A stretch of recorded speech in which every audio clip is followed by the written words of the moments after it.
If you go out into a desert, you'll see why it's one of the most deadly, uninhabitable places on the planet. It's dry, and where there's no water, there's no life. This is the picture that we get on page 2 of Genesis. The story begins with a dry and desolate wilderness. But God provides a spring in the desert that becomes a source of life for plants and animals. And that's where God brings together a man and a woman so that humanity can flourish and spread the life of the garden. Exactly. And that garden spring becomes a river that flows out to water the entire world. And there can be enough for everyone.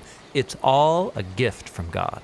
And this is great. Humans in a lush garden, but as it turns out, they find a way to ruin it. Right. Despite all of this water that God's provided, it's like they still have a drought deep inside of them. This is an image of the human condition, how we're always thirsty for more. But more of what?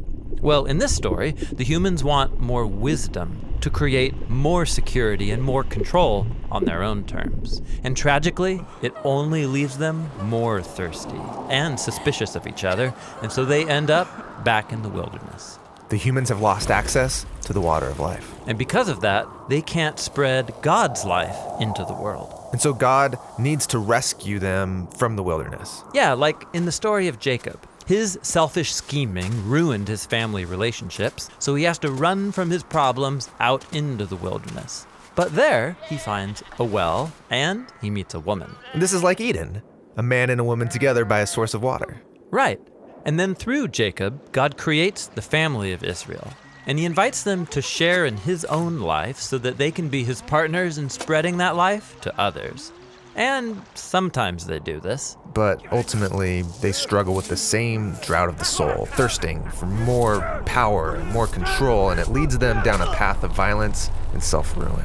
And so they find themselves in a new wilderness, captive to other nations. All this effort to quench our own thirst on our own terms, it's killing us. Yeah, the biblical prophet Ezekiel described Israel in exile as a pile of dry bones, scattered in a desert valley.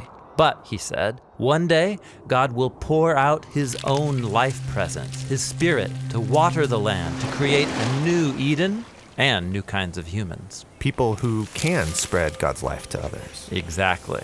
And so this brings us to the story of Jesus.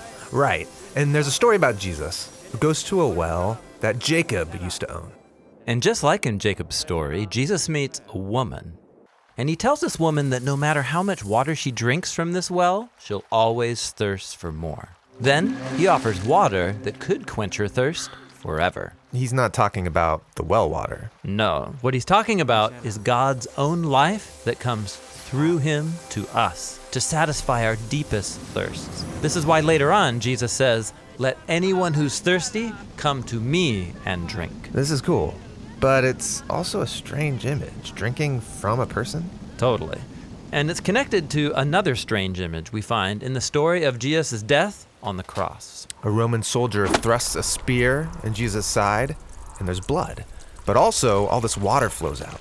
Yes, it's an image showing how Jesus' death is a fountain of life. From him, God's own love that would die for his enemies flows down and out into the world. After Jesus was raised from the dead, we're told that he sends the Spirit into his followers. Yes, to fill them up with God's own life. This is why the Apostle Paul said that when we join the current of God's Spirit, the fruit of Eden starts growing in us.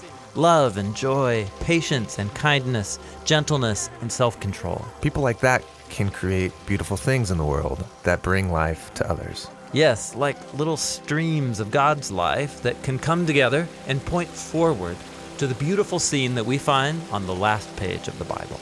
There's a new river of life. Yes, it's flowing out from God and into a renewed creation, bringing life to all wherever it goes.